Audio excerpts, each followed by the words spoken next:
Hello. अब शर्काचार्य जी ने सूत्र स्थान में 23वें अध्याय में संतर्पण और अपतर्पण व्याधियों की उल्लेख किया है।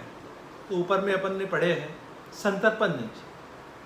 अब यहाँ अपन पढ़ेंगे अपतर्पण जन्य रोग। अपतर्पण यानी शरीर का क्षीण हो जाना, शरीर कमजोर हो जाना, शरीर दुर्बल हो जाना, शरीर के अंदर रसादी जो सप्त धातु है उसका क्षय हो जाना, उसके कारण जो रोगों की निर्मित होगी उस रोगों को कहा है अपतर्पण जन्य रोग।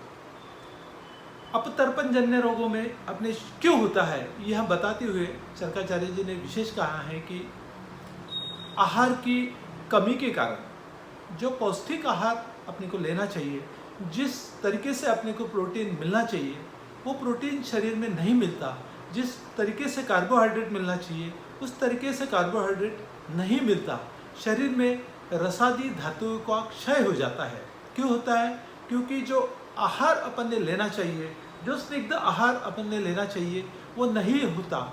जैसे रुक्ष आहार का सेवन करना, जैसे कोई गरीब आदमी है वो भाकर खा के जीता है, ज्वारी या बाजरा जो भाकर होती है उसकी जो बनती है वो भाकर खाने से शरीर के अंदर रुक्षता आती है। घी, दूध इस टाइप से पदार्थ का सेवन नहीं करना और रुक्ष पदार्थ या उष्ण पदार्थों का सेवन करने से शरीर के अंदर कृशता आती है, शरीर कमजोर हो जाता है, शरीर का वजन कम होना चालू हो जाता है, शरीर के अंदर वेदना होती है, शरीर के जो अपना जो रूटीन आहार चाहिए वह आहार प्रॉपर नहीं होना, जैसे दूध, दूध, घी इत्यादियों का जो सेवन नहीं करता, सिर्फ भाकर खाता है या 2-2 दिन उपवास करता है, लंघन करता है या बहुत ज़्यादा गर्मी में कोई मेहनती काम करता है, अतिश्रम भी किए तब भी अपतर्पण जन्य रोगों की निर्मित हो जाती है, हो सकती है,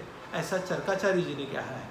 तो अतिश्रम करने से, रुक्ष आहार लेने से, स्नेहन कम लेने से, आहार की मात्रा कम लेने से, रात को अगर किसी को नींद नहीं आती तो रात भर कोई जागने से भी अपतर्पण जन्य व्याधि होने की चांसेस बहुत ज़्यादा बढ़ जाती है। शरीर का वजन कम होने लग जाता है, शरीर के ऊपर जो मांस और मेद शरीर में कम हो जाता है, शरीर की मांसपेशियों में शक्ति कम हो जाती है, उठने बैठने में उसे वेदना महसूस होती है, सभी संधियों में दर्द रहता है। ऐसे कृशता के कारण शरीर में कृमि रोग भी हो जाते हैं।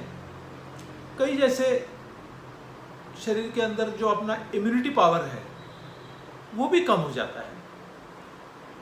अभी आप कोरोना के चलते हुए देख ही रहे हैं कि कोरोना हर किसी पे अटैक नहीं करता, जिसका इम्यूनिटी पावर कम है उसी को अटैक करता है। तो इम्यूनिटी पावर कम किसका हो सकता है? जो अपतर्पण जन्य व्याधि से ग्रसित है, जैसे हृदय रोग। हृदय अपतर्पण जन्य व्याधि में भी एक हृदय रोग बोला गया है। विशेषतः हृदय रोग कौन है? जिनके वॉल्व खराब हुए हैं, ट्राइकस्पाइड या बाइकस्पाइड वॉल्व अगर खराब हो जाते हैं, जिनको पोषण नहीं मिलता, बचपन से ही अच्छा खाना नहीं मिलता, उनको धीरे धीरे कृमि रोग हो जाते हैं। और कृमिजन्य हृदय रोग अक्सर ये पाया जाता है कि जो जिनके वॉल्व खराब हो गए हैं वह धीरे धीरे कृश होना चालू हो जाता है। हृदय रोगों में जिनके वॉल्व खराब हो गए वो धीरे धीरे उनके शरीर के मांस पेशी फैट धीरे धीरे कम होना चालू हो जाता है, उठने बैठने में उसे सांस लगती है, कोई काम करने में तकलीफ हो जाती है और हृदय में वेदना होती है, हार्ट हमेशा धड़ धड़ करते रहता है। इस टाइप से रोग अपतर्पण जन्य व्याधि में पाए जाते हैं। विशेषतः व्यायाम अधिक करना, बहुत ज़्यादा गर्मी में या उष्ण वीर्य ठिकान में रहना या उष्ण वीर्य पदार्थों का सेवन करने से इस टाइप से अपतर्पण जन्य रोग होने की संभावना अधिक रहती है। इसमें पार्श्वशूल हो जाना, बहुत ज़्यादा शरीर में कमज़ोर होना से उन्माद, प्रलाप या दौर्बल्यता, संधि में वेदना इत्यादि लक्षण अक्सर पाए जाते हैं। तो इसकी चिकित्सा करते वक्त वही पौष्टिक आहार लेना चाहिए, घी, स्नेहन लेना चाहिए, दूध, दूध, तेल के पदार्थ ज़्यादा सेवन करना चाहिए, पौष्टिक आहार का जिसमें प्रोटीन ज़्यादा हो, ऐसे आहार का सेवन करना चाहिए। लेकिन ये सब पचाने के लिए अपने शरीर की जो अग्नि है वो प्राकृत रहना चाहिए, इसलिए नींद लेना भी ज़रूरी है। तो रात को प्रॉपर नींद लेना चाहिए और पौष्टिक आहार अगर बराबर लेते हैं तो अग्नि उस पौष्टिक आहार को पचा लेगी और शरीर के अंदर उत्तर जो रसादी धातु है उसकी वृद्धि होना चालू हो जाएगी, शरीर का वजन बढ़ना चालू हो जाएगा। अपने को जितना एक्सरसाइज करना चाहिए उतना ही करना चाहिए, अति भी एक्सरसाइज करना यह हार्मफुल है। यहाँ बताया है कि आपने को जो एक्सरसाइज करना चाहिए वो एक्सरसाइज करते रहिए, जिससे भूख बढ़ेगी, यकृत का कार्य प्रॉपर होगा, पाचन शक्ति प्रॉपर होगी। लेकिन सिर्फ पाचन शक्ति या एक्सरसाइज करने से ही कुछ नहीं होगा, तो अपने को प्रोटीन भी होना जरूरी है, कार्बोहाइड्रेट भी होना जरूरी है। वो अगर प्रॉपर मात्रा में आप सेवन करते हैं तो अपतर्पण जन्य रोगों की जो निर्मित हो रही है, जिसके कारण हृदय रोग या अतिकृष्टता या थकान या संधि में वेदना, बहुत बार अक्सर यह पाया जाता है कि संधियों में वेदना हुई, जोड़ों में वेदना हुई, तो अक्सर डॉक्टर उसे वेदना के कारण वात रोग बोलते हैं, लेकिन वह वात रोग अपतर्पण जन्य वात रोग है। तो ऐसे कंडीशन में गुग्गुल का प्रयोग नहीं करना चाहिए।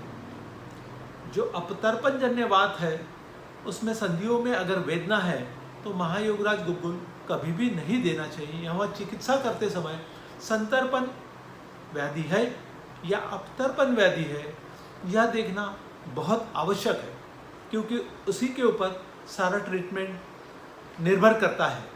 तो संतर्पण जन्य वेदनाओं में या संतर्पण जन्य रोगों में गुग्गुल का प्रयोग नहीं करना चाहिए, क्योंकि गुग्गुल यह कर्षण कार्य करता है। तो इसमें ऐसे कंडीशन में स्नेहांश लेना चाहिए, स्निग्ध ट्रीटमेंट देना चाहिए। ऐसे इसमें अश्वगंधा, गुड़ची, इस टाइप से जो बल्य, जो प्रोटीन, शतावरी हो गया, इस टाइप से जो बल्य अपने को शरीर में शक्ति देने वाले औषधियों का सेवन करना चाहिए। वैसे संतर्पण रोगों में गुग्गुल का प्रयोग करना चाहिए।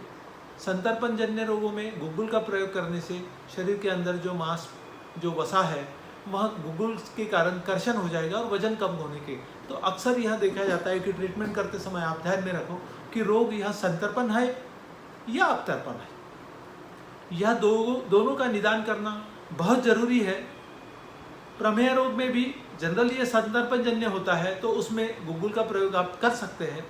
लेकिन अगर कोई अपतर्पण जन्य संधि वेदना या वेदनाओं से दर्द या संधिशूल के कारण पेशेंट आपके हॉस्पिटल में आया, तो निश्चित ही आप गुग्गुल का प्रयोग ना करें। कि बहुत बार वैद्य के हाथ से यही गलती हो जाती है कि रुग्ण आता है कि मुझे संधियों में वेदना हो रही है, तो ये देखता है कि संधियों में वेदना हो रही है तो वात डिसीज है, और वात डिसीज के लिए महायोगराज गुग्गुल या गुग्गुल युक्त कोई औषधियों का प्रयोग कर लेते हैं और वहीं गलती कर बैठते हैं। क्योंकि अपतर्पण जन्य रोगों में चाहे वात रोग हो या कफ हो या पित्त हो, आपको गुग्गुल का प्रयोग नहीं करना पड़ेगा। लेकिन संतर्पण जन्य रोगों में आप गुग्गुल का प्रयोग कर सकते हैं। तो इतना ही कहना चाहूँगा मैं कि संतर्पण जन्य और अपतर्पण जन्य रोगों को जानना बहुत जरूरी है। रोग कोई भी हो, लेकिन रुग्ण संतर्पण जन्य है या अपतर्पण जन्य है, यह देख के ही उसकी लाइन ऑफ ट्रीटमेंट फिक्स करना चाहिए। यह बहुत ट्रीटमेंट करते समय बहुत इंपॉर्टेंट फैक्टर है, यहाँ आपको जानना बहुत जरूरी है। धन्यवाद। आज का विषय मैं यहीं समाप्त करता हूँ। जय हिंद।